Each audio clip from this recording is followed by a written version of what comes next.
সূর্যোদয় এবং সূর্যাস্তের জন্য বিখ্যাত এই কুয়াকাটা সমুদ্র সৈকত। বিরল দৃশ্য দেখার জন্য দেশের নানান প্রান্ত থেকে হাজার হাজার পর্যটক এই মুহূর্তে অবস্থান করছে কুয়াকাটায়। আমি এই মুহূর্তে রয়েছি কুয়াকাটার 0 পয়েন্ট থেকে 3 কিলোমিটার দূরে, অর্থাৎ লেম্বুর বনে। এই জায়গাটিতে দাঁড়িয়ে মূলত সূর্য অস্ত যাওয়ার দৃশ্য কাছ থেকে অবলোকন করা যায়। সূর্য যখন ডুব দেয় তখন পুরো সৈকতটি লাল হয়ে যায়। এ দৃশ্য দেখে আপ্লুত হয়ে পড়ে আগত পর্যটকরা।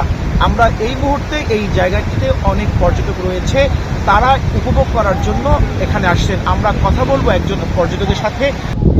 এই যে ঘুরতে আসলাম, আসলে সবসময় কুয়াকাটা আসা পরে এই যে নতুন একটা স্পট লেবুর বন, আসলে খুব সুন্দর একটা জায়গা এবং সূর্য অস্ত পর্যন্ত একদম পারফেক্ট একটা জায়গা। আমরা এসে পৌঁছেছি, হয়তো অল্প সময়ের মধ্যে সূর্য অস্ত যাবে। আর সব কিছু মিলিয়ে পরিবেশটা খুবই ভালো লাগতেছে। আমি নরসিংদী থেকে এসেছি এবং এখানে কুয়াকাটার সৌন্দর্য উপভোগ করার জন্য এসেছি। এখন আজকেই আমরা এসেছি, এসে এই সূর্যোদয় দেখে সূর্য অস্ত যেতে দেখে খুবই ভালো লাগছে। আর আমরা মূলত এসেছি এটার জন্য, আর এই ভিউটা দেখে মনটাই জুড়িয়ে গেছে। খুবই এক্সাইটেড, ভাষায় প্রকাশ করতে পারবো না, এতটা সুন্দর যে আমি এই ফার্স্ট টাইম কুয়াকাটায় আসছি। এর আগে কক্সবাজার গেছি, কিন্তু এই ভিউটা ওইখানে নাই। এটার জন্য খুবই ভালো লাগছে এটা। I'm totally delighted after seeing the view of natural beauty of Kuakata.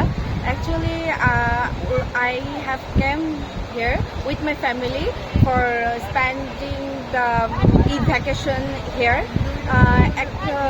After seeing this, I am feeling proud for being a citizen of Bangladesh. That it's our pride, one kind of pride, that is our natural beauty, and it cannot be described in word if we don't see it truly.